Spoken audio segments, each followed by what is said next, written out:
En la comodidad de una estancia tranquila, repleta de libros que abordan el conocimiento del cuerpo humano, desde la minucia celular hasta la complejidad de la neurofisiología, se encuentran dos figuras dispuestas a embarcarse en un viaje de descubrimiento. La habitación, adornada con imágenes microscópicas de células y dibujos detallados del cerebro, proporciona un telón de fondo propicio para la conversación que está a punto de acontecer. Audiolecturas tiene en su mano un viejo tomo de fisiología que ha leído y releído innumerables veces. Su sobrina Carola, una joven inquisitiva con una sed insaciable de saber, se sienta a su lado, armada con un cuaderno repleto de preguntas. Sus ojos brillan con la anticipación de lo que aprenderá.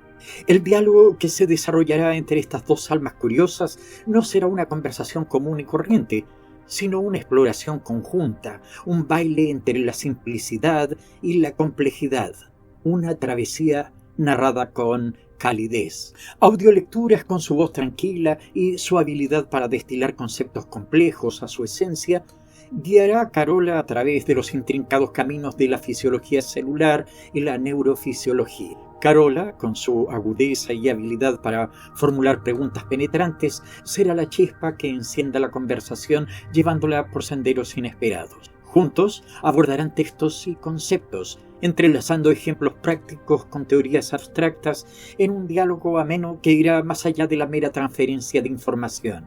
Será una conversación donde el tío y la sobrina se encontrarán no solo como familia, sino como compañeros en una exploración intelectual, en una búsqueda conjunta de entender la maravillosa maquinaria que nos constituye. Prepárate entonces para un diálogo lleno de humanidad y erudición, donde cada pregunta abrirá una puerta y cada respuesta iluminará un sendero en la gran aventura que es conocer nuestro propio ser. Tío, me ha dicho que el cuerpo necesita mantener un ambiente interno constante para sobrevivir. ¿Qué significa eso? Imagina una casa, Carola, donde cada habitación debe estar a una temperatura agradable. Si hace demasiado frío o calor en alguna habitación, la casa ajusta automáticamente la temperatura. Así es como el cuerpo mantiene su ambiente interno constante, un proceso llamado homeostasis. Cada parte de tu cuerpo trabaja en conjunto para mantener ese equilibrio. Entonces, ¿el cuerpo es como una casa con muchas habitaciones? ¿Y cómo trabaja todo junto? Exactamente. Piensa en el cuerpo como una organización compleja donde cada nivel tiene su función y la compartimentación, como las habitaciones en una casa, juega un papel importante. Todo en el cuerpo trabaja en armonía, coordinándose y regulándose como una orquesta bien afinada. ¿Qué pasa con las células? ¿Cómo se organizan en nuestro cuerpo? Las células son como pequeños cuartos dentro de la gran casa que es nuestro cuerpo. Están rodeadas por membranas hechas de lípidos que actúan como paredes. Es un orden organizado y jerárquico que nos ayuda a entender cómo funciona nuestro cuerpo. Pero, ¿qué son esas bicapas lipídicas? Imagina una pared de 2 capas, Carola. Estas bicapas lipídicas son como paredes de lípidos que protegen y separan lo que está dentro de la célula del entorno externo. Son como los muros de una fortaleza, defendiendo lo que hay dentro. Entonces, ¿qué más hay en estas paredes o biomembranas? Estas paredes no son lisas y simples. Tienen fosfolípidos, proteínas, colesterol y esfingolípidos. Imagínate una pared adornada con pinturas y estantes. Estos componentes contribuyen a su estabilidad y función, permitiendo que la célula comunique con el exterior. ¿Y qué hacen esas proteínas en la membrana? Son como puertas y ventanas en la pared, querida sobrina. Permiten que ciertas cosas entren y salgan, regulan la composición interna de la célula y ayudan en la comunicación. Son esenciales para mantener el equilibrio y la estabilidad del cuerpo. ¿Las biomembranas son todas iguales? No, Carola, no son uniformes. Imagina una casa donde una pared está pintada de un color y la otra de un tono diferente. Las proteínas pueden interactuar con la estructura interna de la célula formando áreas especializadas, como una biblioteca dentro de una sala de estar. ¿Y qué pasa con el transporte dentro de la célula? Piensa en los canales y transportadores como carreteras y caminos dentro de la ciudad que es la célula. Permiten el movimiento selectivo de sustancias como coches y peatones, manteniendo todo en equilibrio y funcionando correctamente. ¿Los músculos también son parte de esto? ¿Cómo se conectan con lo que hemos hablado? Sí, Carola, los músculos son como los motores que mueven la ciudad. Nos permiten caminar, correr, levantar cosas. Son fundamentales para nuestra vida diaria, permitiendo el movimiento de nuestro cuerpo, como los coches que circulan por las carreteras de la ciudad. Estaba leyendo sobre la difusión y me confundí un poco acerca de cómo las moléculas se mueven de una región de alta concentración a una región de baja concentración. ¿Podrías explicármelo, tío? Claro, Carola. La difusión es el proceso mediante el cual las moléculas se mueven naturalmente desde un área donde hay muchas de ellas hacia un área donde hay menos. Las moléculas están en constante movimiento aleatorio y tienden a dispersarse en el espacio disponible, buscando un equilibrio para igualar su concentración en todas las áreas posibles. Entiendo. ¿Y esto tiene algo que ver con la primera ley de difusión de Fick? Sí, exactamente. La primera ley de difusión de Fick describe la difusión cuantitativamente. Dice que el flujo de moléculas es proporcional al gradiente de concentración de esas moléculas. Cuanto mayor sea la diferencia de concentración entre las dos regiones, mayor será el flujo de moléculas que se moverán de una región con alta concentración a una con baja concentración. Fascinante. ¿Y cómo afecta esto a las células en nuestro cuerpo? La difusión es vital en las células. Permite el transporte de moléculas e iones a distancias cortas como las dimensiones celulares. Sin embargo, no es eficiente para distancias más largas. En la membrana celular, el flujo neto de moléculas puede verse como un equilibrio entre un flujo hacia adentro y uno hacia afuera. También la facilidad con la que una molécula puede difundir se caracteriza por la permeabilidad de la membrana. Pero, ¿qué pasa con las moléculas grandes y complejas? ¿Pueden difundir también? Buena pregunta, Carola. Excepto por pequeñas moléculas neutras como O2, CO2, agua y etanol, prácticamente ninguna molécula o ion biológicamente importante puede difundir espontáneamente a través de las membranas. La mayoría de las sustancias grandes y cargadas requieren proteínas de transporte especializadas para cruzar las membranas.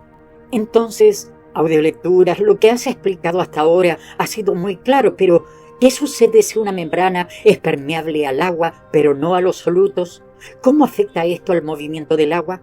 Bueno, Carola, eso lleva al fenómeno conocido como osmosis. Si la concentración de solutos difiere en los dos lados de una membrana y la membrana solo permite el paso del agua, entonces el agua se moverá hacia el lado donde la concentración de soluto es más alta. Esto ayuda a diluir los solutos y equilibrar las concentraciones. La osmosis es vital para procesos como la regulación del volumen celular, la absorción de nutrientes y la función renal. ¿Y eso cambia el volumen del fluido en cada lado de la membrana? Exactamente.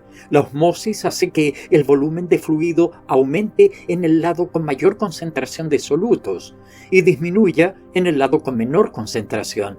Este cambio en el volumen de fluido es importante para mantener la homeostasis y equilibrar las concentraciones de solutos.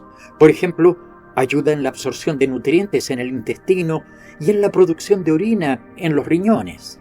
¿Qué papel juega la presión osmótica en todo esto? La presión osmótica es clave.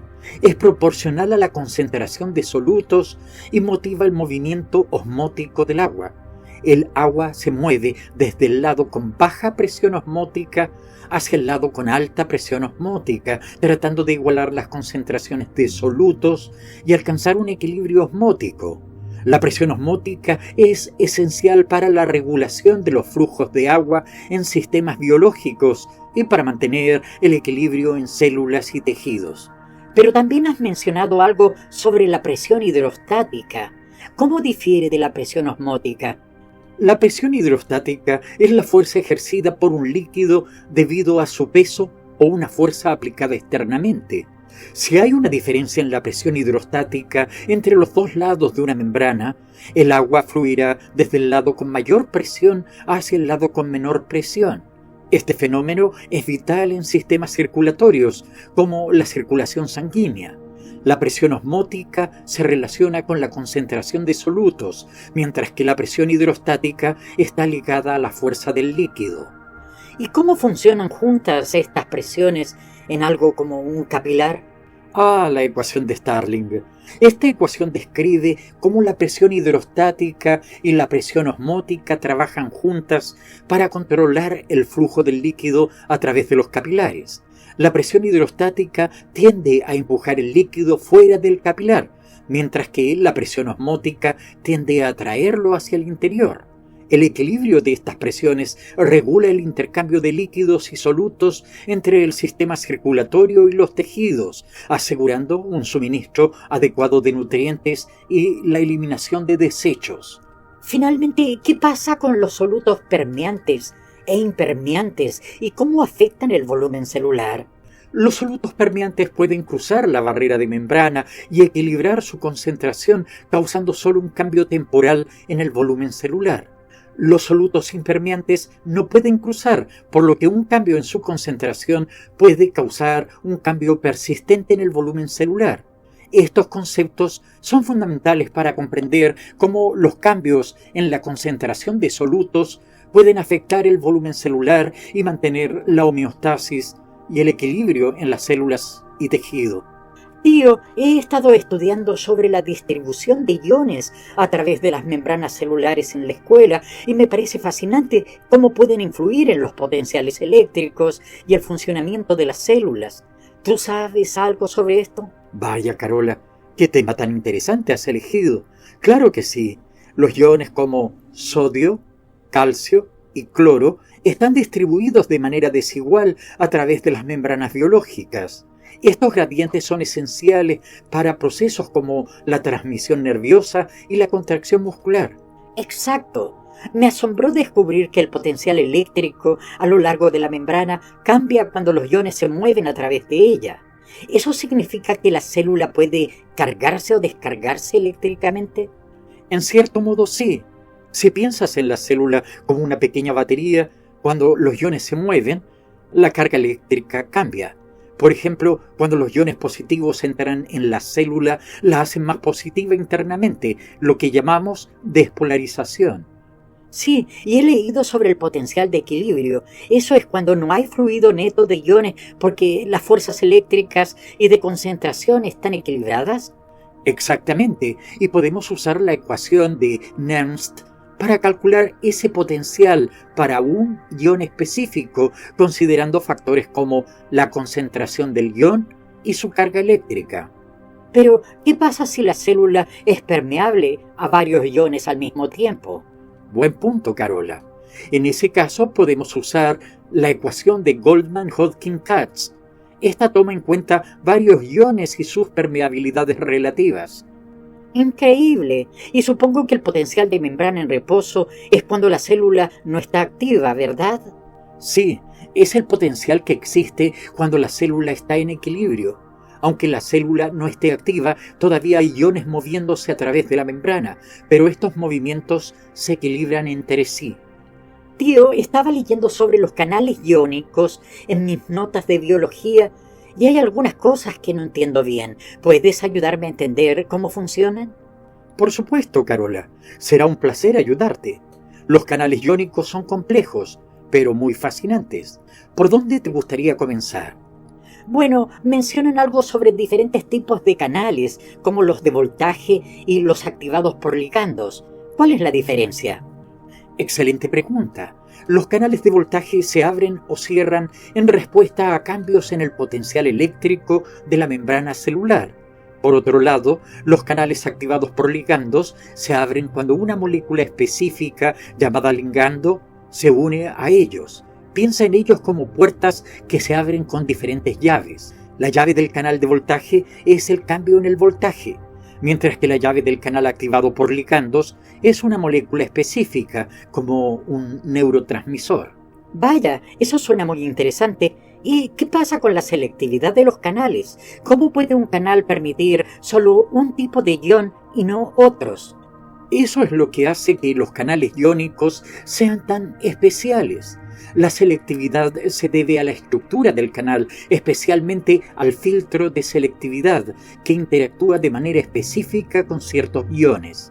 Como mencionaste, el canal de potasio bacteriano, KCSA, ese canal tiene un filtro de selectividad que permite solo el paso de iones de potasio y excluye otros iones. Es como una puerta con una cerradura muy específica que solo permite que una llave específica la abra. Entonces, ¿esto significa que los canales iónicos son fundamentales para la función de nuestras células? Exactamente. Controlan el flujo de iones a través de la membrana, lo que es crucial para la transmisión de señales en el sistema nervioso, la contracción muscular y muchas otras funciones en nuestro cuerpo. Además, pueden ser objetivos terapéuticos en el tratamiento de varias enfermedades. Estuve estudiando las propiedades eléctricas de la membrana celular en mis clases de biología, pero hay algunos conceptos que no me quedan claros. ¿Podrías ayudarme a entenderlos? Por supuesto, estoy encantado de ayudarte. ¿Por qué no me dices cuál es el primer concepto con el que estás luchando? Bueno, entiendo que la resistencia de la membrana es importante para el flujo de corriente eléctrica, pero ¿por qué la capacitancia es relevante?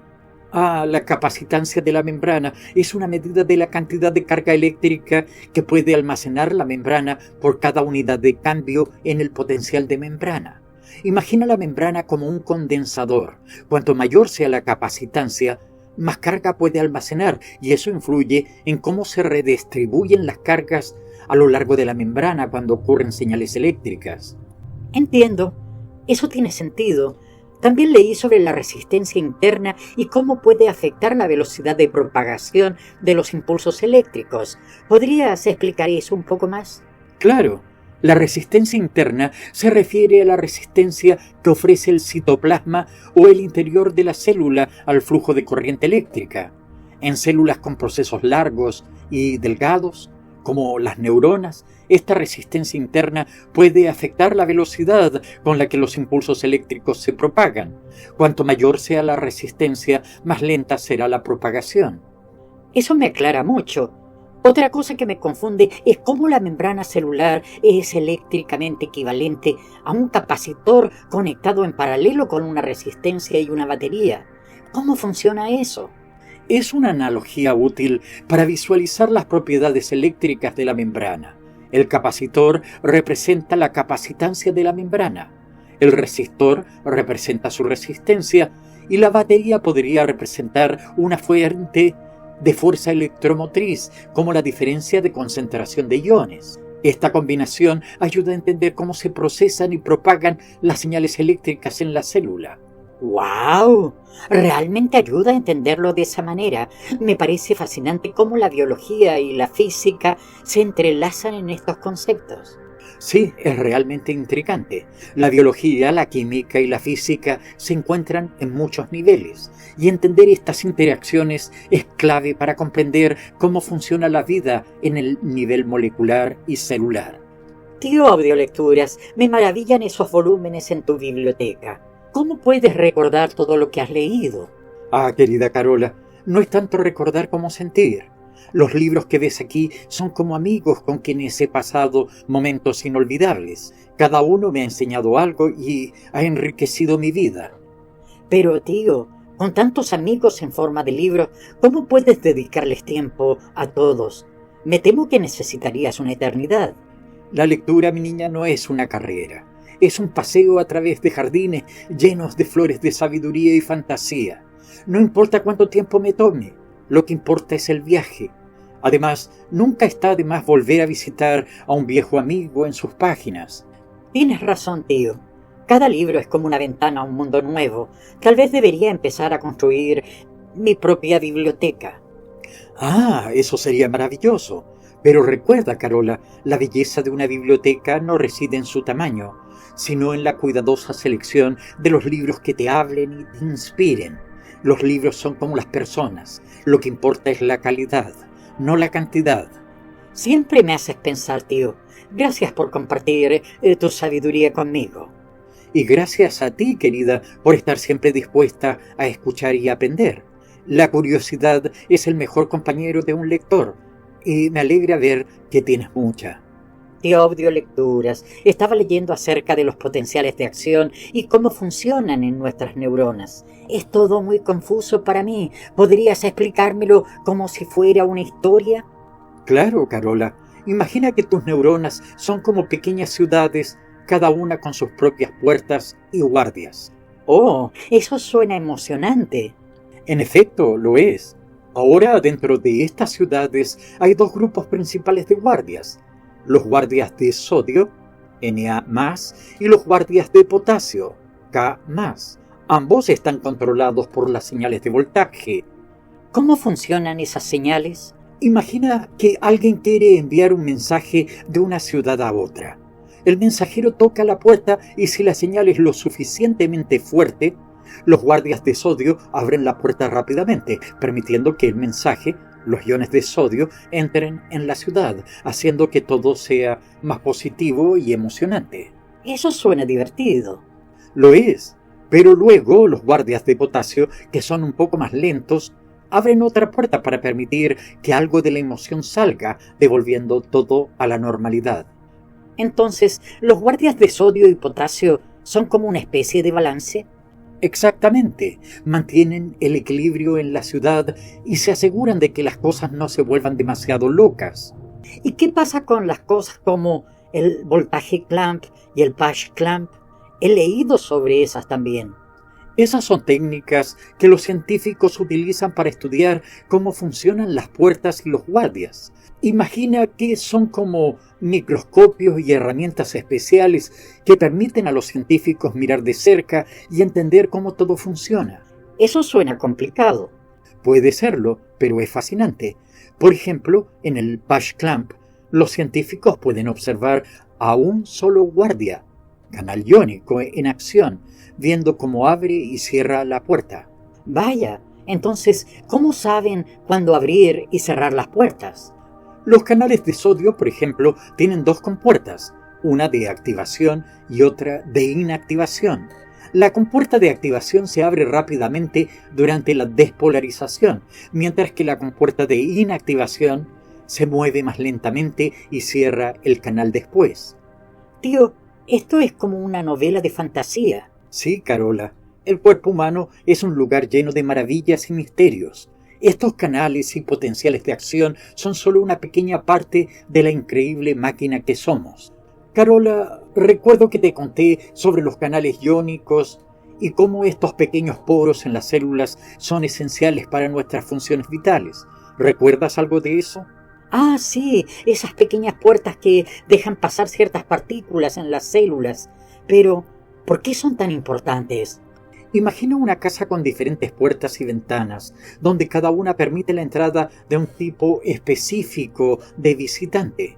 Así actúan los canales iónicos, filtrando y permitiendo el paso solo de ciertos iones específicos. ¿Y eso cómo influye en nuestro cuerpo? Pues bien, estos canales son especialmente importantes para el sistema nervioso y cardiovascular. Son como interruptores que permiten que las células se comuniquen a través de señales eléctricas. Eso suena emocionante, pero ¿todos los canales iónicos son iguales?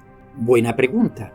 Los canales iónicos tienen características distintas como su selectividad, estructura y cómo interactúan con medicamentos. Es como si tuvieras puertas con diferentes diseños y cerraduras en tu casa. ¿Y cómo saben cuál ion dejan pasar? Es cuestión de diseño. Cada detalle cuenta. Algunos canales solo permiten el paso de iones de sodio, mientras que otros solo dejan pasar a los de potasio o calcio. Interesante, pero ¿qué pasa si uno de esos canales no funciona bien? Al jugar con la idea de la ausencia, por ejemplo, al leer un texto, y así como una letra que falta puede cambiar todo el sentido de una palabra, un canal defectuoso puede causar problemas como epilepsia, arritmias o incluso la fibrosis quística. Vaya, nunca imaginé que fueran tan críticos. Y mencionaste algo sobre el calcio. ¿Por qué es tan especial? Imagina el calcio como un mensajero dentro de nuestras células. Participa en cosas esenciales como la contracción muscular o la liberación de neurotransmisores en el cerebro. Es como el cartero que entrega cartas importantes en una ciudad. Entonces, ¿hay puertas específicas para el calcio? Exactamente. Hay canales de calcio que se abren en respuesta a cambios de voltaje o a señales específicas y permiten que el calcio entre en la célula. ¿Y qué pasa si bloqueamos esas puertas? Aquí entran en juego los medicamentos. Algunas drogas actúan como llaves que bloquean esas puertas, limitando la entrada de calcio y ayudando, por ejemplo, a tratar enfermedades del corazón. Es como una gran orquesta dentro de nuestro cuerpo. Justo, donde cada detalle tiene un propósito, cada canal iónico en nuestras células tiene una función única y esencial. Carola, ¿sabías que todas nuestras células tienen canales iónicos especiales que son selectivos para el potasio? No tenía idea. ¿Para qué sirven esos canales? Imagina que cada célula es como una pequeña habitación con ventanas. Estas ventanas o canales permiten que el potasio salga de la habitación, ayudando a mantener un ambiente equilibrado dentro y fuera. Son esenciales para la función celular, especialmente en neuronas, donde ayudan a regular patrones de actividad eléctrica. ¿Cómo afectan estos canales a las neuronas? Bueno, recuerda cuando sintonizas una radio y captas diferentes emisoras. De manera similar, las neuronas pueden generar distintos patrones de actividad eléctrica gracias a la diversidad de estos canales de potasio. Algunas permiten rápidos patrones de disparo, mientras que otros permiten patrones más lentos. ¡Qué fascinante! ¿Y cómo se relaciona esto con el cerebro y el sistema nervioso? Estos patrones de disparo son como diferentes melodías que las neuronas tocan. Esas melodías ayudan en la transmisión y procesamiento de información en nuestro cerebro. Además, estos canales de potasio tienen roles importantes en otras partes del cuerpo, como en el corazón y en los músculos. Entonces, ¿hay diferentes tipos de canales de potasio? Exactamente. Por ejemplo, hay canales que se activan por un ácido llamado caínico. Estos canales permiten rápidas corrientes de salida, lo que es crucial para la recuperación de las neuronas después de disparar. ¿Y qué pasa si estos canales no funcionan correctamente? Si no funcionan correctamente, pueden afectar el tiempo entre disparos neuronales. Imagina un pianista tocando una melodía. Si las notas están demasiado juntas o demasiado separadas, la melodía suena rara, ¿cierto? De la misma forma, si estos canales no regulan bien los tiempos, pueden surgir problemas en cómo las neuronas transmiten información. Y mencionaste algo sobre canales activados por calcio 2+. ¿Qué son? Son otro tipo de canales que se abren en respuesta al aumento de calcio dentro de la célula. Tienen un papel crucial en la repolarización de potenciales de acción y en la terminación de ráfagas de disparos en algunas neuronas. ¿Hay más tipos de canales que debería conocer?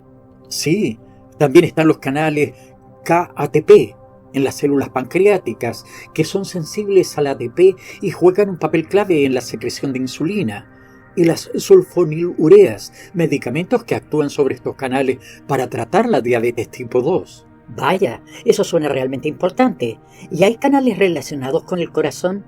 Claro que sí. Los canales HERG, por ejemplo, tienen un papel esencial en la repolarización en células cardíacas. Cuando no funcionan bien, pueden surgir problemas como el síndrome del QT largo. Definitivamente es impresionante cómo algo tan pequeño puede tener un impacto tan grande en nuestro cuerpo. Precisamente, Carola, es la maravilla de la biología y la ciencia cómo pequeñas moléculas y estructuras pueden influir en funciones tan complejas y vitales. Estaba leyendo algo sobre la energía potencial química y me quedaron unas dudas.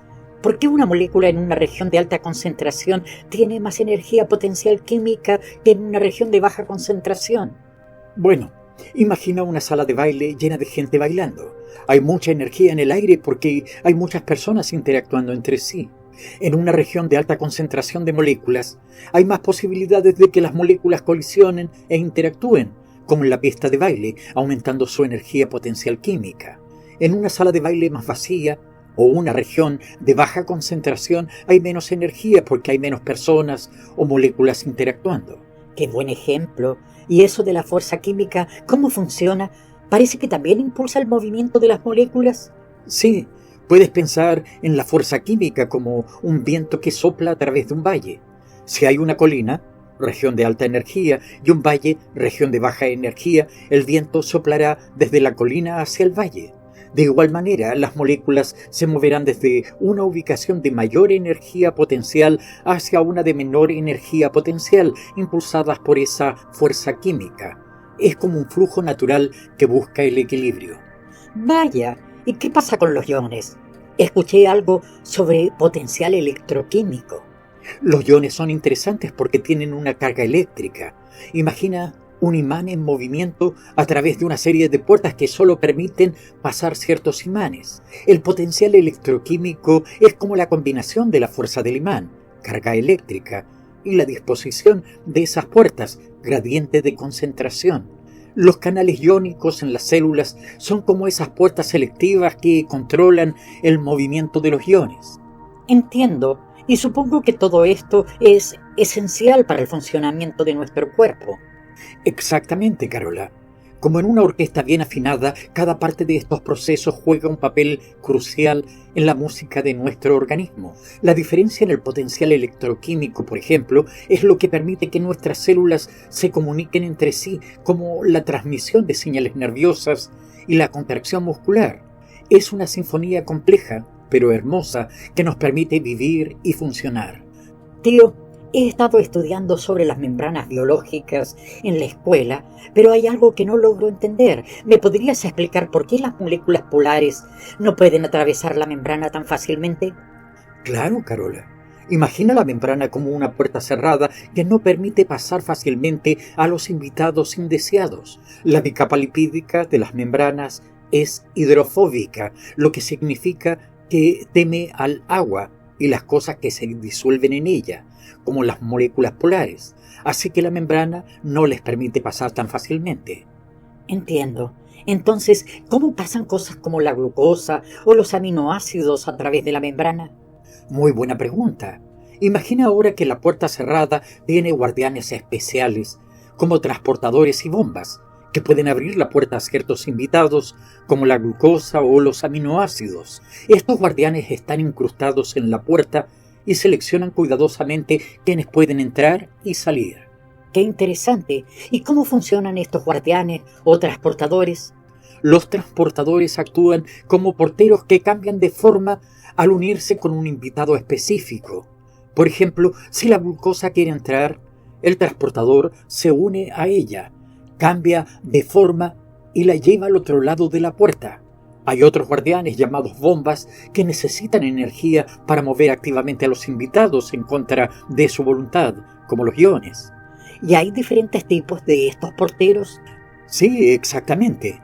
Algunos simplemente aceleran la velocidad a la que sus invitados pasan, como los transportadores facilitadores. Otros, como los cotransportadores o contratransportadores, acoplan el transporte de dos invitados diferentes. Imagina a dos amigos que quieren entrar juntos. Uno de ellos tiene la llave, como el sodio, y el otro es llevado con él, como la glucosa en el intestino. ¡Wow, tío! Esto parece muy complicado, pero lo hace sonar simple.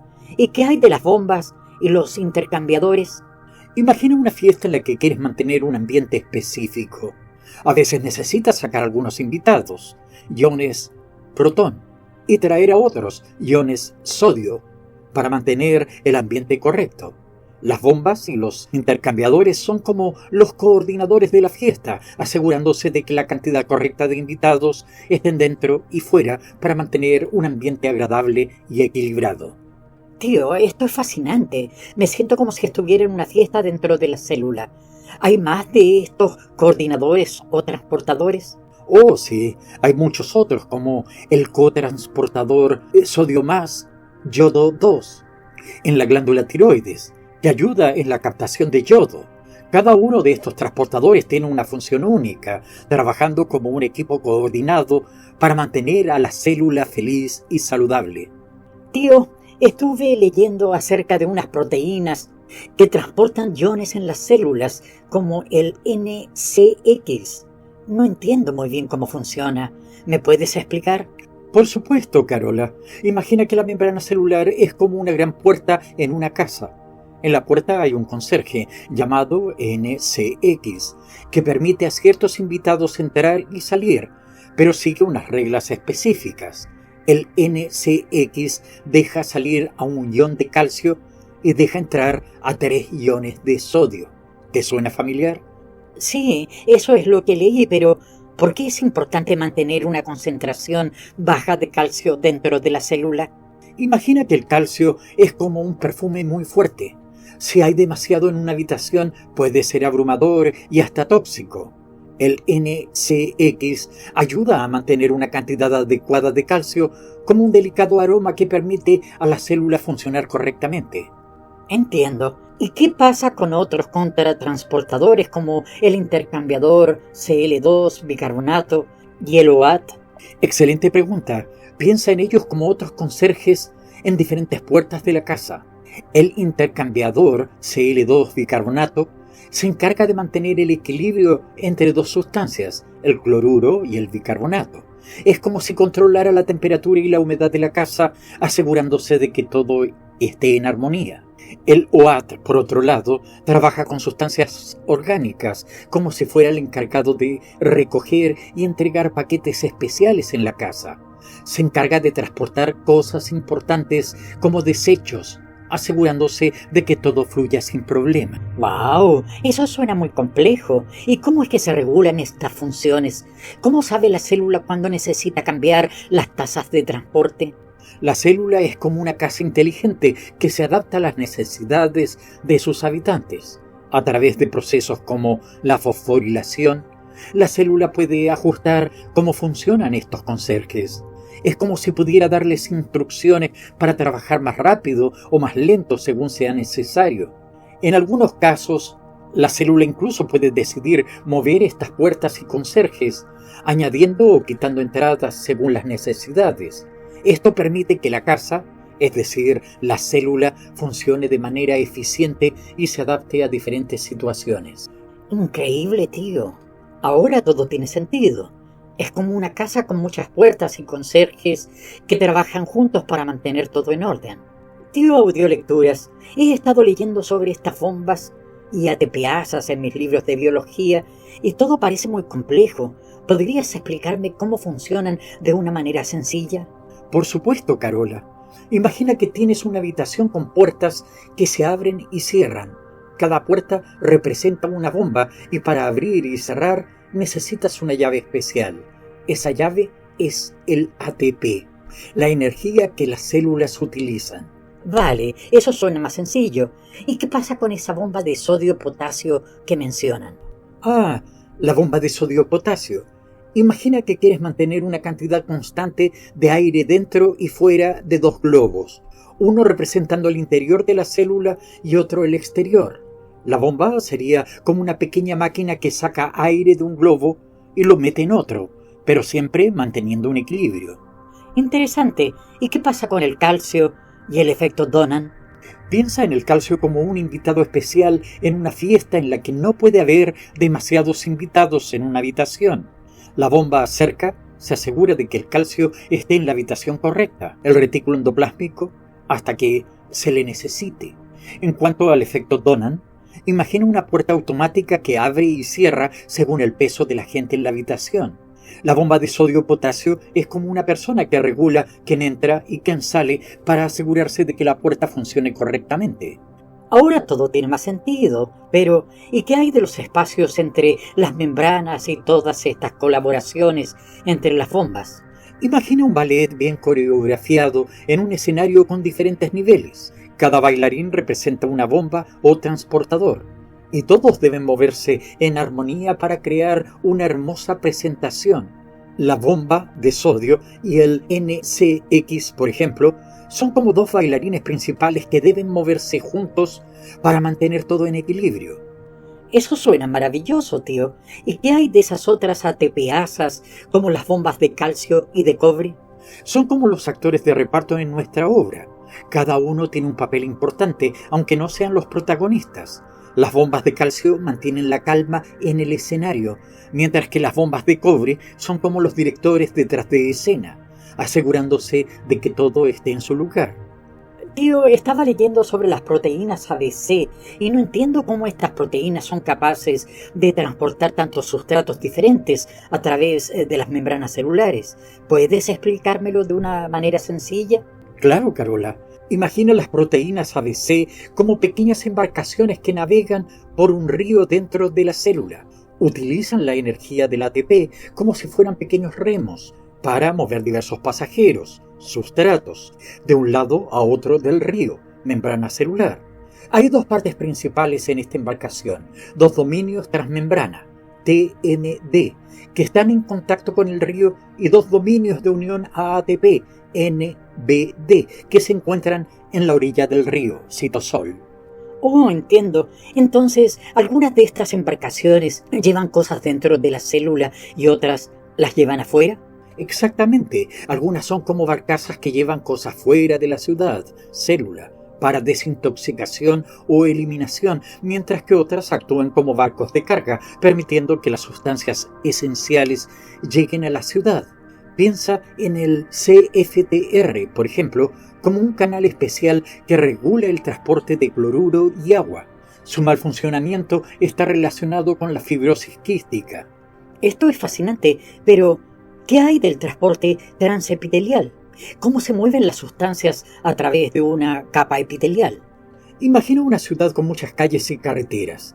El transporte transepitelial sería como el tráfico en estas calles, moviéndose de un lado al otro. Pueden seguir dos rutas principales: la vía paracelular, que es como moverse por los pequeños callejones y espacios entre los edificios, y la vía transcelular, que es como atravesar un gran edificio para llegar al otro lado. Entonces, la vía paracelular es pasiva y la transcelular puede ser activa o pasiva. ¿Cómo funcionan? La vía paracelular es como caminar por un parque lleno de árboles y arbustos. En algunos lugares, los arbustos están tan juntos que apenas puedes pasar, pero en otros hay más espacio para moverse.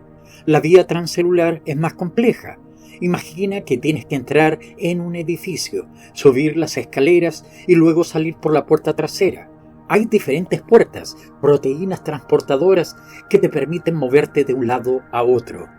¿Y qué pasa con la bomba de sodio-potasio? ¿Cómo influye en el transporte activo de solutos? Piensa en la bomba de sodio-potasio como una fuente de energía para la ciudad. Al mover los iones de sodio fuera de la célula y los de potasio dentro, crea una especie de corriente eléctrica que las células pueden utilizar para transportar cosas, como cuando los trenes usan la electricidad para moverse. En el intestino, por ejemplo, esta energía ayuda a transportar nutrientes como la glucosa y los aminoácidos hacia el interior de la célula. Me estás ayudando mucho, tío, pero hay algo más que me confunde. ¿Cómo se aseguran las células de que los solutos vayan en la dirección correcta a través de la vía transcelular y paracelular? Imagina las uniones estrechas entre las células epiteliales como puertas bien cerradas que solo permiten pasar ciertas cosas. Esta es la vía paracelular. La permeabilidad de estas puertas y la influencia de fuerzas como la osmosis y la electricidad ayudan a regular el flujo. En cuanto a la vía transcelular, hay mecanismos de transporte diferentes en cada membrana que aseguran que las cosas se muevan en la dirección adecuada, como empleados que dirigen el tráfico en un complejo de oficinas. Tío, he estado leyendo acerca de la transmisión sináptica y hay cosas que aún no entiendo. ¿Puedes ayudarme a entenderlo como si fuera un rompecabezas? Por supuesto, Carola. Imagina la transmisión sináptica como el envío de cartas entre dos casas vecinas. Hay dos maneras de hacerlo.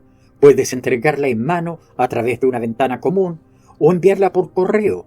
La primera sería la transmisión eléctrica y la segunda la química. ¿Te parece si empezamos por la transmisión eléctrica? Sí, eso suena interesante. La ventana común es como esas uniones comunicantes, ¿verdad? Exactamente. Las uniones comunicantes o gap junction son como ventanas que conectan las células nerviosas. Los iones y pequeñas moléculas pueden pasar directamente a través de esta ventana como si fueras a pasar una taza de azúcar a tu vecino. Esto sucede rápidamente y es muy importante en lugares como el corazón, donde las células necesitan hablar rápidamente entre sí. Entiendo, pero ¿qué pasa con la transmisión química? ¿Cómo funciona el correo en este caso? La transmisión química es un poco más compleja. Imagina que quieres enviar una carta a tu vecino, pero no hay una ventana directa. Tienes que escribir la carta, ponerla en un sobre y luego un cartero la lleva a su casa. En este caso, la carta sería el neurotransmisor y el cartero sería el proceso de liberación y unión al receptor en la célula vecina. Vaya, y he leído también sobre las sinapsis eléctricas y cómo funcionan con canales de unión.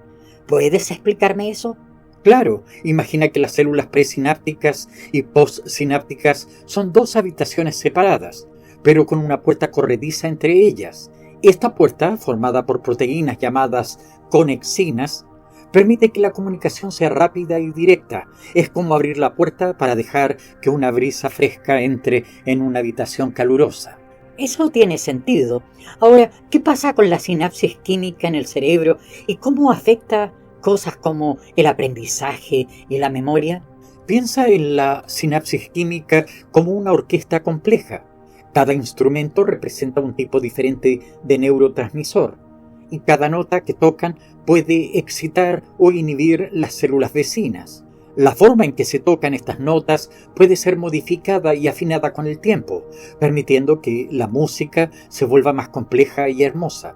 Esto es lo que permite procesos como el aprendizaje y la memoria. ¿Y la unión neuromuscular? ¿Cómo funciona eso? La unión neuromuscular es como un baile bien coreografiado entre una neurona motora y una fibra muscular. Cuando la música comienza, el potencial de acción, el bailarín, la neurona, lanza una rosa, la acetilcolina, a la bailarina, la fibra muscular. Ella la atrapa y realiza una pirueta, la contracción muscular. Y para que no siga girando sin parar, hay alguien, la enzima acetilcolinesterasa, que le quita la rosa, permitiendo que termine el movimiento. Con un tono de curiosidad. Tío, estaba leyendo sobre cómo las neuronas se comunican entre sí y encontré algo sobre el retraso sináptico. ¿Puedes explicarme qué significa y por qué sucede? Con una sonrisa tranquilizadora. Claro, Carola. Imagina un tren que llega a una estación y necesita un momento antes de abrir sus puertas. En las sinapsis químicas, algo similar ocurre cuando una señal nerviosa llega a su destino.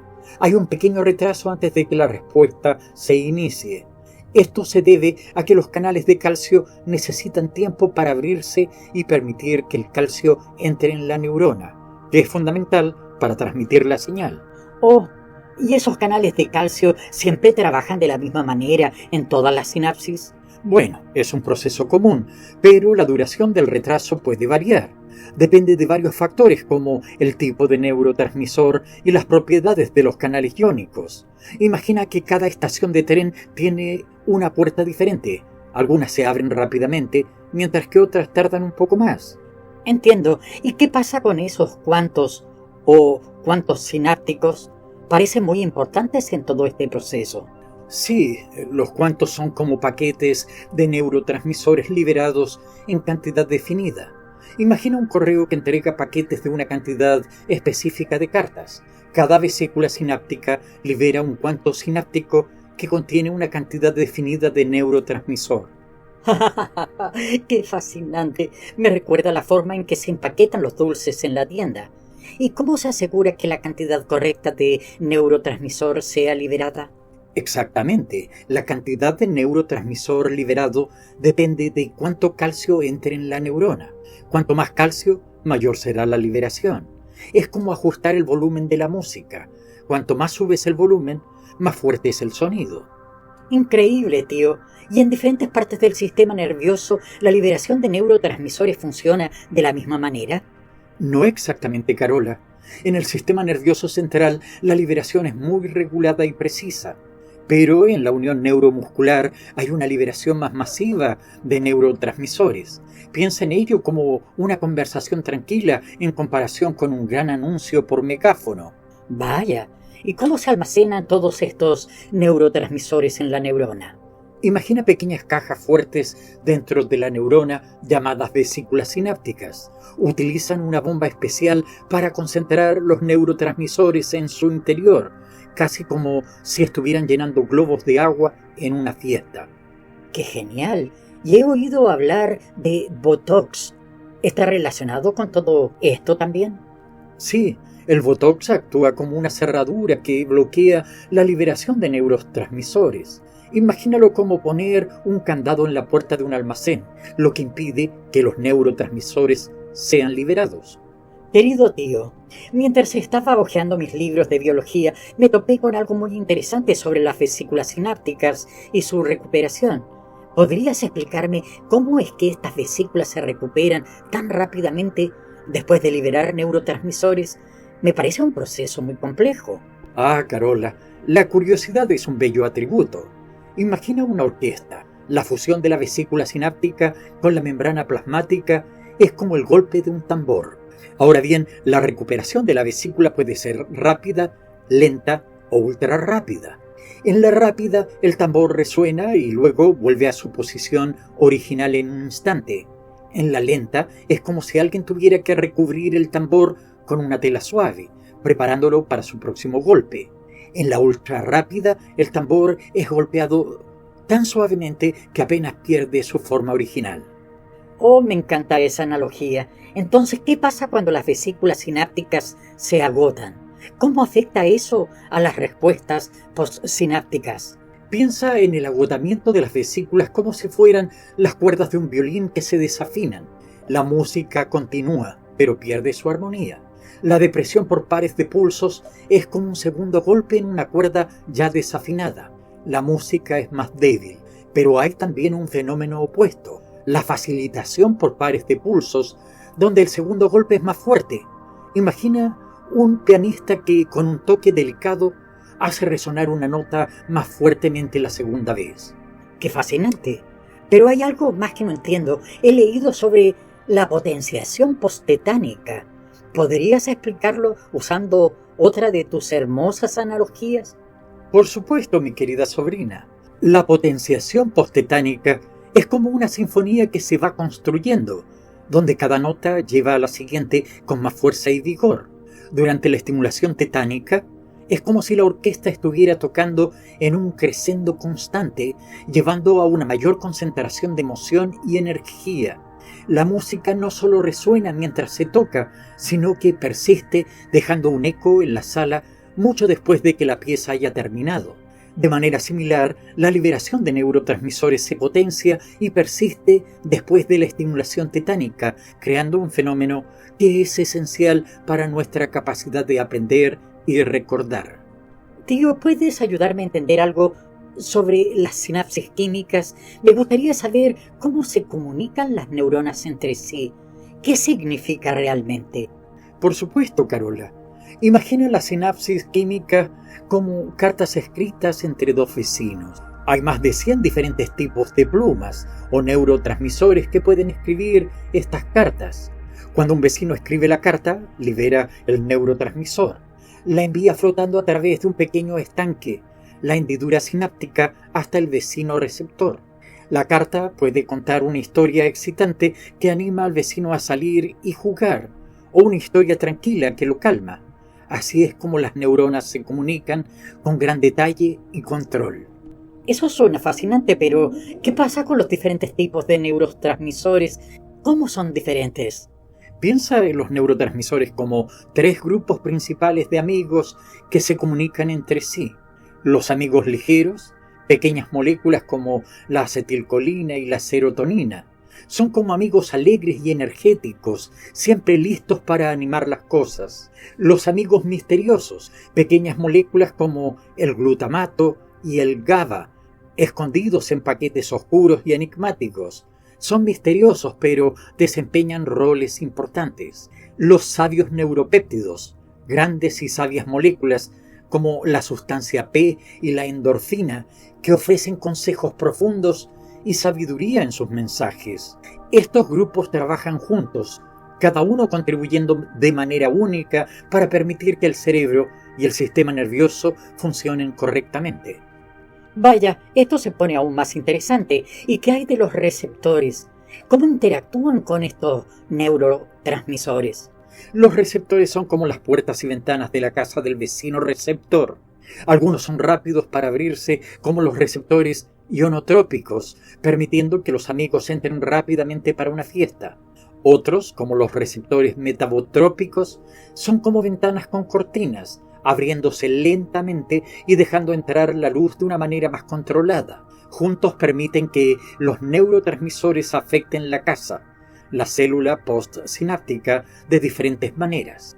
¿Podrías hablarme un poco más sobre algunos neurotransmisores específicos, como la acetilcolina y el glutamato? Por supuesto. Acetilcolina, ACH, imagina que es un maestro en una escuela, enseñando en el gimnasio la unión neuromuscular y en el aula el sistema nervioso central. A veces anima a los estudiantes a correr y saltar, otras veces les ayuda a concentrarse en su trabajo. Glutamato, piensa en él como el líder de una orquesta, coordinando y excitando a los músicos, las neuronas, para crear hermosas sinfonías de pensamientos y emociones. Esto es asombroso, tío. ¿Y qué hay de los neurotransmisores inhibidores, como el GABA y la glicina? Imagina que GABA y la glicina son como padres amorosos que calman y controlan la energía de los niños juguetones, las células excitadoras. Ayudan a mantener la paz y el equilibrio en la casa, el cerebro, asegurándose de que no haya demasiado ruido o caos. Tío, estaba leyendo sobre algo llamado integración sináptica en el cerebro y me parece muy complicado. ¿Podrías explicarme qué significa? Por supuesto, Carola. Imagina que tu cerebro es como una gran orquesta y las neuronas son los músicos. La integración sináptica es cómo los músicos coordinan entre sí para tocar juntos. A veces un músico, neurona, toca una nota, potencial excitatorio, y no es suficiente para empezar una melodía.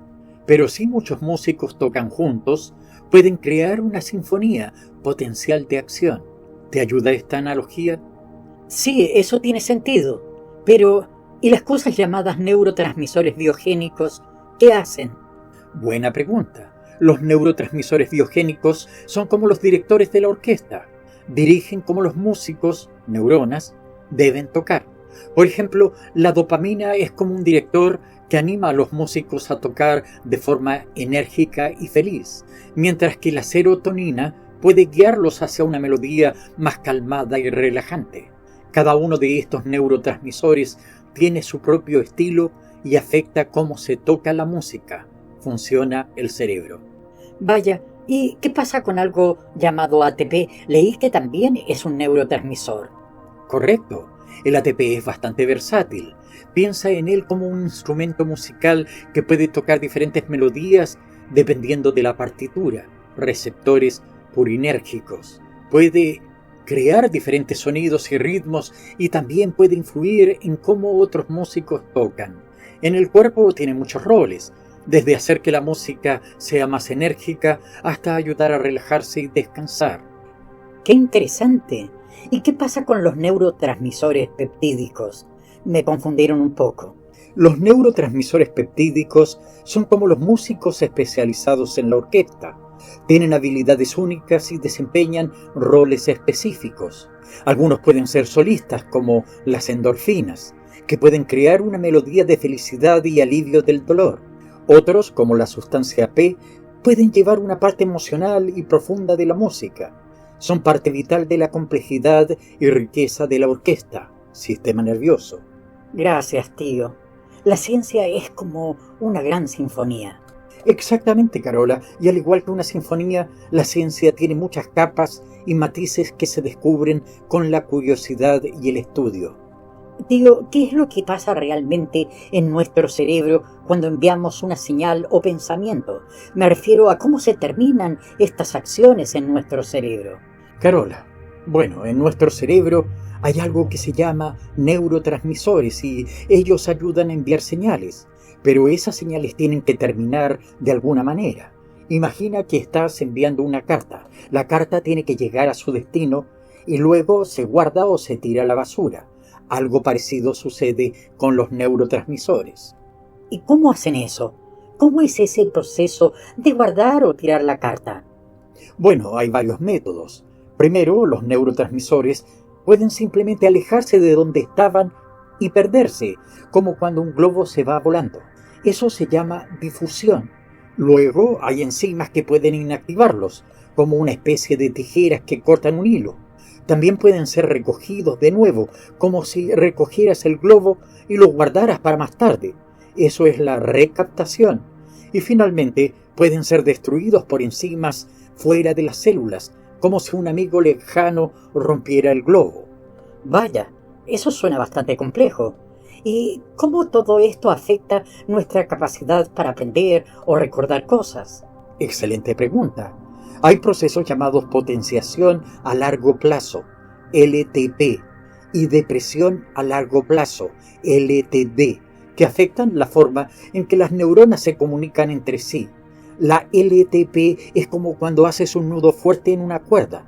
La conexión entre las neuronas se fortalece. La LTD es como cuando aflojas el nudo. La conexión se debilita. Ambos procesos juegan un papel en cómo aprendemos y recordamos cosas. Entonces, ¿el cerebro es como una gran red de globos, cuerdas y tijeras? Sí, se puede decir que es algo así. Es una red increíblemente compleja donde todo tiene que estar en equilibrio. Si no terminamos las acciones de los neurotransmisores correctamente, las cosas pueden salir mal. Pero si todo funciona como debería, nuestro cerebro puede hacer cosas asombrosas como aprender nuevos idiomas o recordar recuerdos felices. Estaba leyendo sobre los músculos en mi libro de biología, pero hay algunas cosas que no entiendo. ¿Podrías ayudarme a comprenderlos mejor? Por supuesto, Carola. Los músculos son fascinantes y hay mucho que explorar. Comencemos por los 3 tipos principales: esquelético, cardíaco y liso. ¿Te suenan familiares? Sí, pero ¿cómo funcionan? He leído algo sobre la miosina y lactina, pero no estoy segura de entenderlo todo. Bueno, imagina la miosina y lactina como 2 bailarines que se mueven juntos en una danza. La miosina, el bailarín, se une a lactina, la bailarina, y juntos se deslizan y giran, creando un movimiento coordinado. Oh, eso es hermoso. ¿Y cómo se relaciona esto con los 3 tipos de músculo? El músculo esquelético es como un bailarín que eliges para moverte, es decir, puedes controlarlo voluntariamente. El músculo cardíaco es un bailarín autónomo que siempre sigue su propio ritmo. Y el músculo liso es similar, pero se encuentra en lugares como el intestino y los vasos sanguíneos. Eso es asombroso. Pero, ¿qué hay de las miofibrillas y los sarcómeros? Imagina una orquesta en la que cada instrumento es una miofibrilla. Juntos tocan una sinfonía de movimiento. Cada instrumento tiene cuerdas que son los sarcómeros, las unidades funcionales que hacen posible la música, o en este caso, la contracción muscular. Entonces, ¿la miosina y lactina son como las notas que tocan estas cuerdas? Exactamente. La miosina y lactina interactúan como las notas musicales, creando una melodía de contracción y relajación. Los filamentos delgados y gruesos, con sus proteínas, son como las diferentes piezas musicales que se entrelazan. ¿Y qué hay de la nebulina y las cabezas de miosina? La nebulina es como un director que regula la longitud de la música, mientras que las cabezas de miosina se unen y separan en una danza continua, permitiendo que el músculo genere fuerza. Vaya, así que todo está en una sincronización perfecta. ¿Y cómo se acorta la longitud del músculo durante la contracción? Piensa en un acordeón. Cuando los filamentos de miosina y actina se deslizan uno al lado del otro, es como si estuviera cerrando el acordeón, reduciendo la longitud. Pero los filamentos en sí no se acortan, simplemente se superponen más. Tío Audiolecturas, hoy en clases hablamos de los músculos y la contracción muscular. Me parece un tema fascinante, pero un poco complejo. ¿Podrías ayudarme a entenderlo? Claro, Carola. Estaré encantado de ayudarte. Imagina tus músculos como una serie de puentes cruzados que permiten el movimiento. ¿Te suena interesante? Sí, me encantan los puentes. ¿Cómo funcionan estos puentes en mis músculos? Bueno, hay algo llamado el ciclo del puente cruzado. En reposo, los puentes están relajados como un puente levadizo levantado. Pero cuando el músculo necesita contraerse, se libera una cosa llamada ATP, y los puentes bajan y se unen a algo llamado actina, tirando de ella hacia el centro. Es como si los puentes se estuvieran acercando dos orillas. Vaya, ¿y luego qué pasa? Los puentes cruzados luego sueltan algunas cosas como fosfato inorgánico y ADP. Imagínate que son pesos que sueltan, permitiendo que el puente rote 45 grados. Luego se desprenden y vuelven a su estado de reposo, como un puente levadizo que vuelve a levantarse. Este proceso se repite muchas veces, como una serie de puentes bajando y levantándose en secuencia. Entonces, ¿estos puentes son los que hacen que los músculos se muevan? Exactamente, Carola. Y no es solo eso, hay más en la historia. Hay algo llamado calcio que se une a otra cosa, la troponina, y esto ayuda a que los puentes se formen. También hay músculos lisos que son diferentes y se encuentran en lugares como los vasos sanguíneos y el estómago. Los músculos lisos son como puentes más flexibles y sostenidos que regulan cosas importantes en tu cuerpo. ¿Qué hacen los músculos lisos? Imagina que los músculos lisos son como los puentes de un río tranquilo y serpenteante. Pueden contraerse de manera tónica, lo que significa que pueden mantenerse en su lugar durante mucho tiempo. Regulan el flujo de cosas como la sangre y la comida en tu cuerpo, y ayudan con cosas como la digestión y la respiración. Son esenciales en la vida cotidiana, aunque no los notamos tanto. Digo audiolecturas, esto es tan interesante. Nunca pensé que mis músculos fueran tan complejos. Los músculos son verdaderamente una maravilla, Carola. Hay mucho más que podríamos explorar, como la manera en que el sistema nervioso y las hormonas controlan los músculos lisos, como un delicado baile de equilibrio y coordinación. Tío, he estado leyendo sobre los músculos lisos y me ha dejado algo confundida. ¿Qué significa todo esto sobre la concentración de calcio y cómo controla la contracción? Querida Carola, es un asunto complejo, pero tratemos de simplificarlo. Imagínate que estás en la cocina y tienes una botella de refresco cerrada muy fuertemente. Sí, me imagino. ¿Y eso cómo se relaciona con los músculos? Bueno, piensa en la concentración de calcio como en la fuerza que necesitas para abrir la botella. Cuando quieres abrir la botella, haces un esfuerzo. Esto sería el estímulo, lo que permite que la fuerza, el calcio, se libere. Entonces, necesitas un utensilio, digamos un abridor, la calmodulina, que se transforma con esa fuerza para abrir la botella. Oh, ya veo. Entonces, ¿qué sucede después? Luego, la calmodulina, ahora activada, funciona como una especie de asistente que activa una enzima, la quinasa de cadena ligera de miosina, como un mecanismo dentro del abridor. Esto permite que la cadena ligera de miosina se una a las fibras de actina, como la mano sujetando firmemente la botella. Así que eso es lo que significa formación de puentes cruzados. Exactamente, querida sobrina. Y una vez que se han formado esos puentes, el músculo se contrae como si estuviera girando la tapa y la botella finalmente se abre. Entiendo, pero ¿qué hay de la relajación y estos mecanismos adicionales que leí? Parecen aún más complicados. Sí, la relajación y la regulación. Imagina ahora que la botella tiene una tapa especial que se puede ajustar para ser más o menos difícil de abrir. La cantidad de calcio se puede controlar, como ajustando la tensión en la tapa.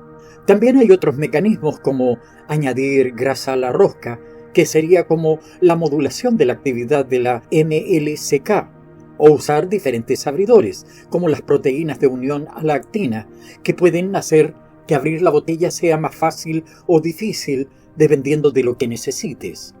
Vaya, es como una orquesta bien afinada que toca una sinfonía compleja. Cada parte tiene un papel y juntas hacen algo increíble. Exactamente, Carola. La biología es como una sinfonía compuesta de muchas partes, cada una con su función y propósito. Los músculos lisos pueden parecer una simple melodía, pero en realidad son una obra maestra de la naturaleza que permite que nuestro cuerpo funcione como un todo armonioso. Tío, he estado leyendo sobre cómo funcionan los músculos esqueléticos y me parece un poco abrumador. ¿Podrías explicarme de manera más sencilla cómo se produce la contracción muscular? Por supuesto, Carola. Imagina que los músculos son como cuerdas que pueden estirarse y encogerse. Cuando queremos que un músculo se contraiga, como cuando levantamos un objeto, necesitamos una señal especial para decirle que se apriete. ¿Y cómo llega esa señal al músculo? Buena pregunta. La señal viaja a través de una especie de línea eléctrica llamada sarcolema, que rodea al músculo. Imagina que esta línea eléctrica es como el interruptor de una luz. Cuando enciendes el interruptor, envía un mensaje a la bombilla para que se encienda, ¿verdad? Claro, entiendo. Así que el músculo recibe la señal para contraerse. Exactamente. Esta señal eléctrica hace que los músculos se pongan alerta y listos para actuar. Pero aquí viene la parte interesante. Esta señal también hace que se libere un mineral llamado calcio. ¿Y qué hace el calcio en todo esto? Buena pregunta. El calcio es como el interruptor secreto que hace que los músculos se activen. Imagínate que hay muchas piezas pequeñas dentro de los músculos que necesitan unirse para que el músculo se apriete, como si fueran piezas de Lego. ¿Cómo se unen esas piezas? El calcio es como la llave que hace que esas piezas se encajen. Cuando el calcio se libera, permite que las partes del músculo se conecten, como si los legos se ensamblaran. Esto es lo que hace que el músculo se contraiga y se apriete. Entonces el calcio es muy importante. Definitivamente. Pero aquí está la parte asombrosa. Después de que el músculo ha hecho su trabajo y nos ha ayudado a mover algo, el calcio vuelve a donde estaba antes, como si alguien devolviera las piezas del Lego a su caja. ¡Wow! Eso es genial. Entonces, ¿cuándo el músculo se relaja? Muy buena pregunta, Carola. Una vez que hemos terminado de mover algo o hacer ejercicio, la señal eléctrica se apaga. Entonces el calcio vuelve a su lugar y las piezas del músculo se separan, permitiendo que el músculo se relaje de nuevo. ¡Qué proceso tan impresionante! Pero tío, ¿qué pasa si el músculo necesita contraerse por más tiempo? Excelente observación. A veces, cuando necesitamos mantener el músculo apretado por más tiempo, como cuando sostenemos algo pesado, puede haber algo llamado contractura. Esto es como si el interruptor se quedara atascado y el músculo se quedara apretado más de lo necesario. Vaya, eso suena incómodo. Sí, exacto. Pero nuestros cuerpos tienen maneras de evitar que eso suceda con frecuencia. Después de todo, nuestros músculos son como un equipo de trabajo muy organizado. ¿Y esas estructuras como los túbulos T y el retículo sarcoplásmico, cómo encajan en todo esto? Son como las partes de un motor bien afinado. Los túbulos T son como los cables que llevan la señal eléctrica al corazón del músculo.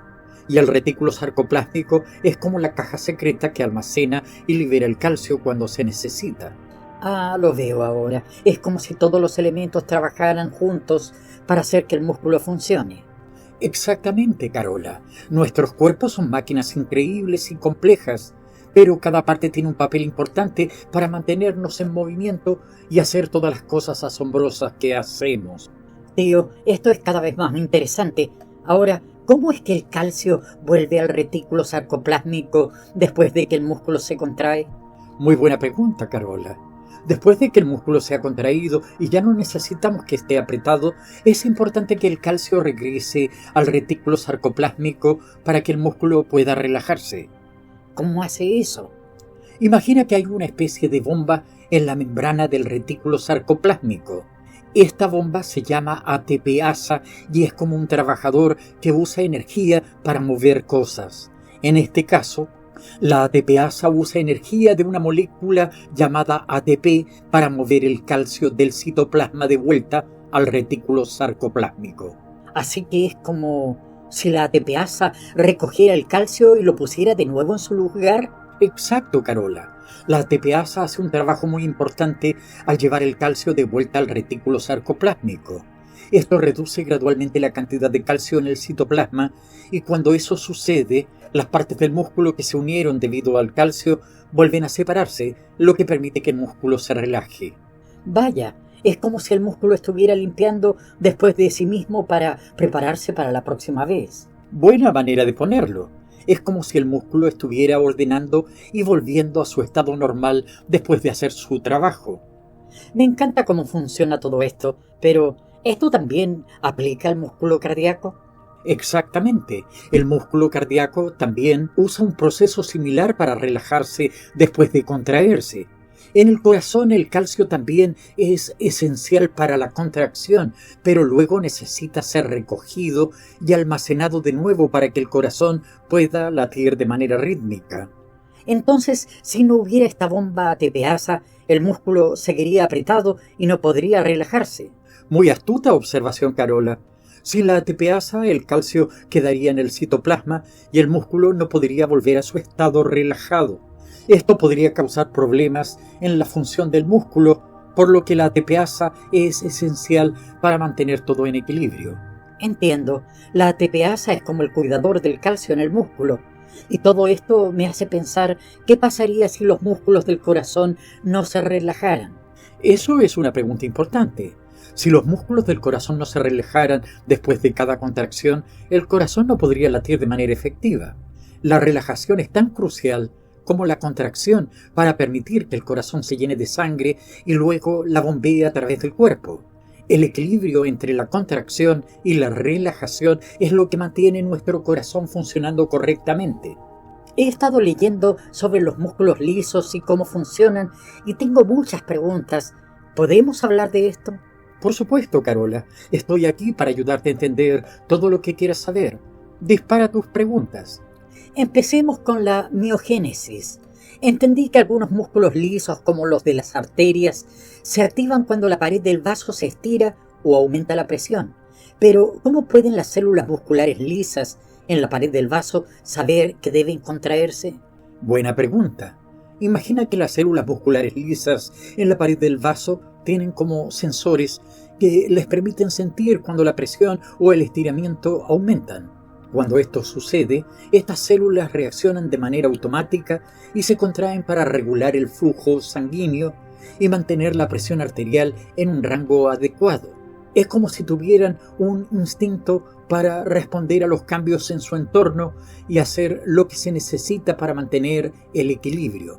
Vaya, es como si las células musculares lisas fueran pequeños guardianes que aseguran que todo funcione bien en el cuerpo.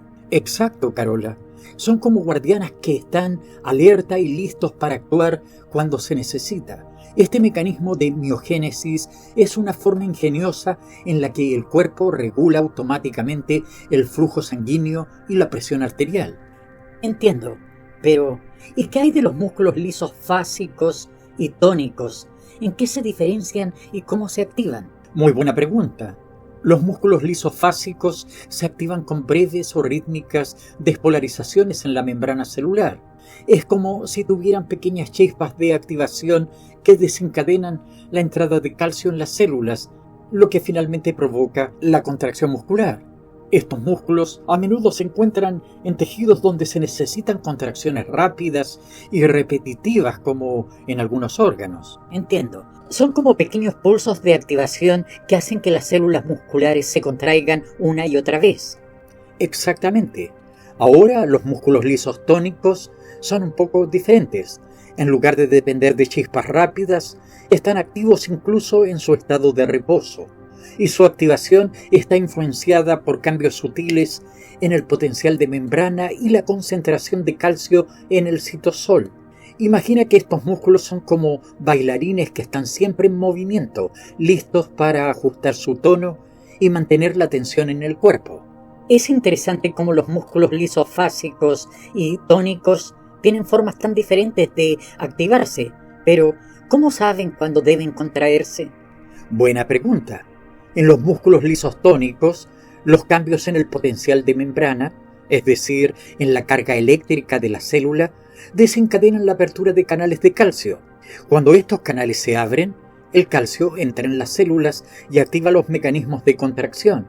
Es como si los músculos supieran que es hora de actuar cuando sienten un cambio eléctrico. Me imagino que estos músculos son como músicos que tocan su nota clave para comenzar su actuación. Esa es una forma muy creativa de verlo. Y también, Carola, en algunos casos, la contracción del músculo liso puede ser activada por la liberación de calcio desde una parte llamada retículo sarcoplásmico. Este proceso se llama acoplamiento farmacomecánico y es como si el músculo respondiera a señales químicas para activarse. Así que es como si los músculos lisos tuvieran diferentes formas de interpretar la música y empezar a moverse. Exactamente. Cada tipo de músculo liso tiene su manera especial de escuchar y responder a las señales para comenzar a moverse. Es como si estuvieran sintonizados para responder a diferentes melodías. Eso es genial. Todo esto suena como un gran concierto de músculos en el cuerpo. Definitivamente. Nuestro cuerpo es como una orquesta donde cada músculo tiene su papel para mantenernos funcionando de manera armoniosa. Estuve leyendo sobre cómo funcionan los músculos esqueléticos y tengo algunas preguntas. ¿Podemos hablar sobre eso? Por supuesto, Carola. Estoy aquí para ayudarte a entender todo lo relacionado con los músculos esqueléticos. Adelante, pregúntame lo que quieras. Empecemos por la contracción muscular. Entendí que cuando un músculo se activa, los filamentos de actina y miosina se deslizan entre sí, lo que provoca la contracción. Pero, ¿por qué se necesita estirar los elementos elásticos del músculo antes de que se pueda generar fuerza? Buena pregunta, Carola. Imagina que los elementos elásticos dentro del músculo son como resortes que deben estirarse antes de que el músculo pueda generar toda su fuerza. Piensa en un resorte que estiras antes de soltarlo. Al soltarlo, el resorte se encoge rápidamente y libera energía. De manera similar, cuando estiramos los elementos elásticos en el músculo, almacenamos energía potencial. Cuando se activa el músculo, esa energía almacenada se libera y ayuda a generar fuerza. Entiendo. Es como cuando jalo un resorte y luego lo suelto y vuelve a su forma original liberando energía. Exactamente. Esa es una manera genial de visualizarlo. La energía almacenada en los elementos elásticos se utiliza para potenciar la fuerza que el músculo genera durante la contracción. Eso tiene mucho sentido. Y hablando de activación, leí sobre las unidades motoras, qué son y cómo ayudan a generar fuerza en un músculo. Buenísima pregunta. Las unidades motoras son como equipos de trabajo en los músculos. Imagina que cada motoneurona, que es una célula nerviosa, está a cargo de un equipo de fibras musculares. Cuando una motoneurona se activa, todas las fibras musculares en su equipo se contraen al mismo tiempo. Y aquí viene lo interesante. Cuando necesitas más fuerza, el cuerpo activa más equipos de fibras musculares, reclutando más unidades motoras. Es como si llamara a más personas para levantar algo pesado. Ah, entiendo. Es como si tuviera diferentes equipos de personas para hacer el trabajo y si necesito más fuerza simplemente llamo a más equipos. Exactamente, y eso no es todo. También puedes aumentar la fuerza del músculo usando un truco llamado suma de frecuencia. Cuando estimulas un equipo de fibras musculares rápidamente, una tras otra, no tienen tiempo para relajarse completamente entre las señales. Esto hace que el músculo se contraiga de manera más fuerte y sostenida, como si estuviera apretando una pelota de goma muy rápido y fuerte. Eso suena muy útil, como si pudiera apretar cada vez más fuerte mientras mantengo una pelota de goma entre mis manos. Exacto, y eso es lo increíble del cuerpo humano. Tiene formas ingeniosas de aumentar la fuerza cuando lo necesitas. Definitivamente, y me preguntaba sobre las contracciones musculares. Leí sobre las isométricas e isotónicas. ¿Puedes explicarme la diferencia entre ellas? Por supuesto. Las contracciones isométricas son como mantener una posición fija. Imagina que estás sosteniendo una pesa en una posición y no la mueves. Estás generando fuerza, pero no hay movimiento. En las contracciones isotónicas, el músculo cambia su longitud mientras genera fuerza. Piensa en levantar una pesa desde el suelo. El músculo se acorta mientras levantas la pesa, y eso es una contracción isotónica. Vaya, eso tiene sentido. Las contracciones isométricas son como cuando sostengo algo sin moverlo, y las isotónicas son cuando hago un movimiento mientras sostengo algo. Exacto, lo has entendido perfectamente. y leí sobre las curvas de longitud-tensión y la relación fuerza-velocidad. ¿Cómo funcionan y por qué son importantes? Muy buena pregunta, Carola. La curva de longitud-tensión muestra cómo la fuerza de contracción de un músculo cambia según su longitud antes de la contracción. Imagina que tienes una goma elástica y estiras a diferentes longitudes antes de soltarla. Algunas longitudes permiten que la goma elástica se estire más y genere más fuerza al soltarla. Lo mismo ocurre con los músculos. Tienen una longitud óptima donde generan más fuerza. La relación fuerza-velocidad es como el cambio en la fuerza cuando haces un movimiento rápido o lento. Si empujas algo rápido, puedes aplicar menos fuerza. Si empujas algo lentamente, aplicas más fuerza. Es como cuando abres una puerta lentamente versus darle un empujón rápido. Qué interesante. Así que dependiendo de cómo estire o mueva el músculo, la fuerza puede cambiar. Exactamente. Y todas estas relaciones y mecanismos son como las piezas de un rompecabezas que se unen para que nuestros músculos funcionen de manera asombrosa. He estado leyendo ese texto sobre la contracción muscular y tengo algunas preguntas. ¿Puedes ayudarme a entenderlo mejor? Por supuesto, estaré encantado de ayudarte. Pregunta lo que quieras. Bueno, comencemos desde el principio. ¿Qué es eso de la contracción muscular rápida y transitoria, conocida como twitch? Claro, imagina que tu músculo realiza un movimiento muy rápido, como un parpadeo. Eso es como un twitch.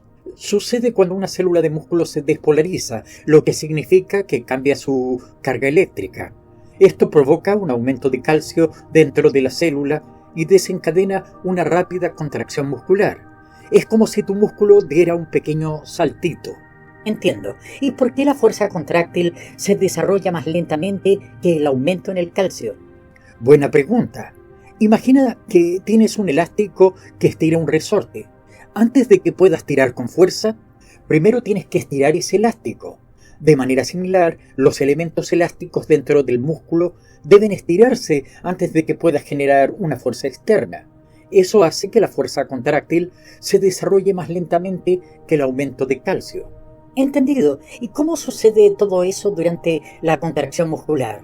Claro, aquí tienen los pasos. Primero, un potencial de acción despolariza la membrana celular, permitiendo la entrada de calcio. Luego, el calcio desencadena la liberación de más calcio desde el retículo sarcoplásmico, almacenado en la célula. Este calcio se une a la actina y forma puentes cruzados con la miosina, lo que permite que los filamentos se deslicen y el músculo se acorte. Finalmente, la fuerza contráctil se desarrolla cuando los elementos elásticos superan su resistencia inicial. Vaya, eso suena complicado, pero gracias por la explicación. Ahora, ¿qué es una unidad motora? No te preocupes. Una unidad motora es como un equipo de músculos trabajando juntos. Imagina que tienes un interruptor que controla varias luces. Una motoneurona es como ese interruptor, y los músculos que controla son las luces. Cuando activas la motoneurona, todos esos músculos se contraen al mismo tiempo. Entiendo. Entonces, ¿cómo se aumenta la fuerza muscular? Exacto. Cuando necesitas más fuerza, el cuerpo activa más motoneuronas, como encender más interruptores. Esto hace que más músculos se contraigan juntos. También, cuando estimulas rápidamente una motoneurona, los músculos no tienen tiempo para relajarse entre las señales, lo que aumenta la fuerza de la contracción. Vaya, eso suena eficiente. Y me mencionaste algo sobre contracción isométrica y contracción isotónica. ¿En qué se diferencian? Claro. Imagina que sostienes un objeto pesado sin moverlo. Eso sería como una contracción isométrica. El músculo genera fuerza, pero no cambia su longitud. Ahora, si levantas ese objeto, el músculo se acorta mientras genera fuerza. Eso sería una contracción isotónica. Cambia su longitud mientras mantiene la fuerza. Genial. Gracias por aclarar eso. ¿Y qué hay de la curva de longitud-tensión y la relación fuerza-velocidad? Claro, la curva de longitud-tensión muestra cómo la fuerza cambia en función de la longitud del músculo. Tiene un punto óptimo donde la fuerza es máxima. La relación fuerza-velocidad dice que la velocidad de acortamiento del músculo disminuye a medida que aumenta la carga. Si tienes que vencer una resistencia mayor, el músculo se acorta más lentamente. Entiendo. ¿Y cómo se relaciona todo esto con el músculo cardíaco? Muy bien. El músculo cardíaco tiene un potencial de acción más largo que el músculo esquelético.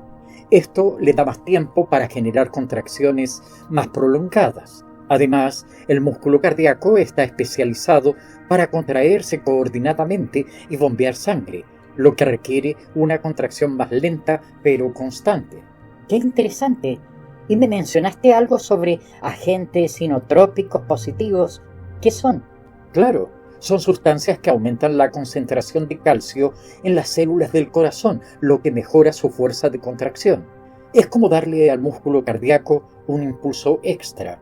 Así el corazón puede adaptarse a demandas como el ejercicio. Entendido. Y ahora, ¿cuáles son los diferentes tipos de unidades motoras? Claro, hay unidades motoras rápidas que pueden generar fuerza rápidamente, pero se fatigan más pronto. Otras son rápidas pero resistentes a la fatiga. Y algunas son lentas pero pueden sostener la fuerza durante más tiempo, como equipos especializados para diferentes tareas. Vaya, qué complejo pero fascinante. Y parece que todo esto también se aplica al músculo liso. Así es. El músculo liso también tiene relaciones entre longitud, fuerza y velocidad. Además, su contracción es regulada por el calcio, pero de manera diferente al músculo esquelético. ¿Lista para aprender un poco más sobre el maravilloso mundo de los músculos? Sí, estoy emocionada por aprender más sobre los músculos. Son tan interesantes e importantes para nuestro cuerpo. ¿Por dónde empezamos? Excelente entusiasmo, Carola. Comencemos por entender cómo funciona el músculo cuando se acorta. Imagina que tienes un hilo y quieres recogerlo en tu mano. Si no hay nada tirando del hilo, lo recogerás rápidamente, ¿verdad? Claro, si no hay resistencia, el hilo se recogerá muy rápido. Exactamente. Esa es la idea detrás de cómo los músculos se acortan. Cuando un músculo se acorta sin ninguna resistencia, lo hace muy rápido. Esa es su velocidad máxima de acortamiento. Pero aquí está la sorpresa.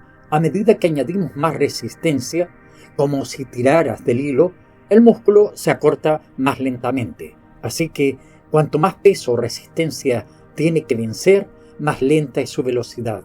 Entendido. Así que si pongo más resistencia en el músculo, como si estuviera tirando del hilo, su velocidad de acortamiento disminuirá. Exactamente. Ahora otro detalle emocionante. ¿Has oído hablar de los puentes cruzados entre los filamentos de actina y miosina? Sí, me suena familiar. ¿Qué tienen que ver con la velocidad de acortamiento? Buena pregunta. Los puentes cruzados son como pequeños ganchos que forman los filamentos de miosina y actina cuando el músculo se contrae.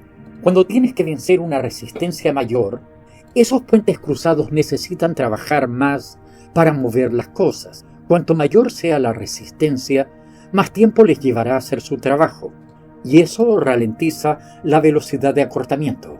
Entendido. Así que los puentes cruzados necesitan más tiempo para hacer su trabajo cuando hay más resistencia.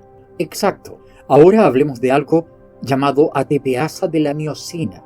Piensa en ello como una fuente de energía para los puentes cruzados. Cuando está más activa, los puentes cruzados se forman y rompen más rápido, lo que acelera la velocidad de acortamiento. Pero cuando está más lenta, los puentes cruzados trabajan más despacio y la velocidad de acortamiento disminuye. Ah, así que la ATPasa de la miosina influye en la velocidad de acortamiento.